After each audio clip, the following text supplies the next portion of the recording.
Previously in Warbird Showdown. In the last 6 episodes, we've soared through bombers, fighters, and strike aircraft until now we've reached the grand final, the ultimate showdown. Only 3 aircraft remain. These are the Avro Lancaster, the Supermarine Spitfire, and the Ilyushin IL-2.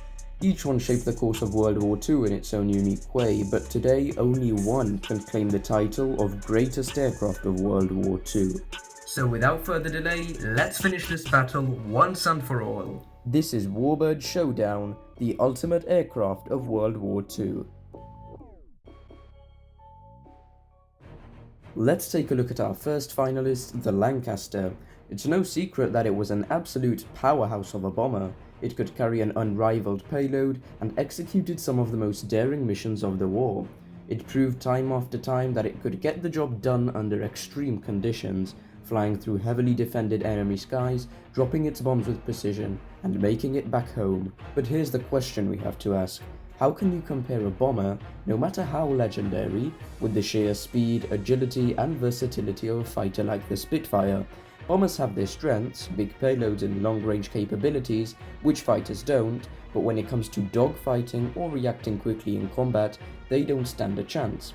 The Lancaster may have changed the course of the strategic bombing campaign, but the Spitfire single-handedly won the Battle of Britain and, many would say, saved the United Kingdom from being conquered by Adolf Hitler.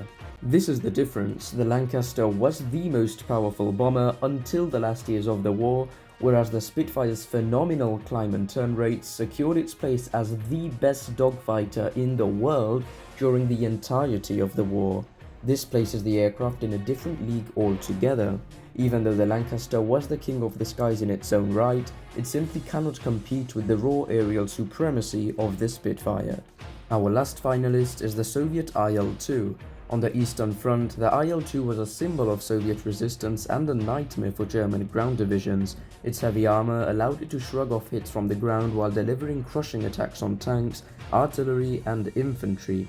It was nearly unbeatable in its element, reshaping the war on land in a way few other planes could. The Sturmovik was nothing less than a workhorse, and without it, the Soviets' ability to turn back the German advance would have been much more difficult. However, in the context of air-to-air combat, the IL-2 was very limited. You see, ruggedness and numbers will only take you so far as a plane, but if you're intercepted, it's tough luck. The Spitfire, though, while designed for aerial combat, wasn't just limited to dogfights. It could also be adapted for ground attack and even served in roles like reconnaissance. Its adaptability in a wide range of missions made it all the more versatile. Yes, the IL-2 was deadly on the ground, but the Spitfire could dominate in the air, and in a dogfight, there's no question which aircraft would come out on top. So let's summarize the finalists. The Lancaster was an incredible bomber, and the IL-2 was a near unbeatable ground attack aircraft. But the Spitfire, it did everything. It didn't just defend the skies, it became a symbol of hope during one of the darkest periods of humanity. Its ability to intercept bombers, outfight enemy planes, and support Allied forces in ground attacks made it one of the most well-rounded aircraft of the entire conflict. The Spitfire's ability to stay relevant throughout the entire war shows just how ahead of its time it was. That level of evolution is something that neither the Lancaster or the IL-2 could ever match. And when you take all of this into account, it becomes evident to crown the Spitfire as the ultimate aircraft of World War II. It wasn't just a plane, it was freedom, courage, and resilience. The Spitfire officially wins the Warbird Showdown fair and square. Congratulations to RJ Mitchell's wonderful creation. And now that we're done, I must say thank you for joining me on this epic journey.